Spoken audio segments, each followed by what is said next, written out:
আমি বিদেশলৈ যোৱাৰ নিচিনাকৈ আমি অসমৰ দাঁতি কাষৰীয়া আমাৰ বিভিন্ন নিষেধাজ্ঞা আছে আৰু যেতিয়া সেই ৰাজ্যখনত যুগ যুগ ধৰি তাত বসবাস কৰি থকা লোকসকলক তেওঁলোকৰ বিভিন্ন অধিকাৰসমূহ দিবলৈ যোৱা যায় তেতিয়া তাত প্ৰতিফলিত হয় সেই ৰাজ্যখনৰ জাতীয়তাবাদ।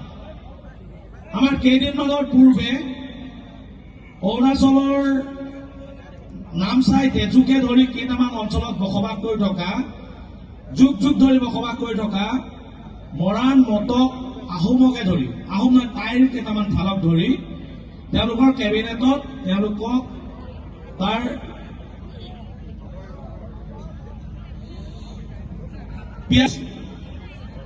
আৰু সেই সিদ্ধান্ত জনসাধাৰণে প্ৰতিবাদ কৰি উপ মুখ্যমন্ত্ৰী ডাঙৰীয়াৰ বাসগৃহ জ্বলাই দিবলৈ তেওঁলোকে কুণ্ঠাবোধ কৰা নাছিল।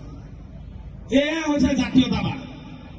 আমি চৰকাৰক চকু থিৰ কৰি ক'ব পাৰিম যে আমাৰ অধিকাৰ খৰ্ব কৰি কাৰোবাক যদি অধিকাৰ দিয়া যায় তেতিয়াহ'লে সেই চৰকাৰক আমি ৰঙা চকু দেখুৱাই তাক আমি প্ৰতিবাদ কৰিব পৰা আমাৰ সক্ষমতা থাকিব লাগিব। কিন্তু আজি সেই অসমীয়া জাতীয়তাবাদ জাতি গঠন কৰা জনগোষ্ঠীটো আজি দিশহাৰা, আজি সৰ্বহাৰা, আজি নিষ্পেষিত নিপীড়িত শাৰীত আমি আছো। আমাৰ কঁকাল ভাগি গৈছে।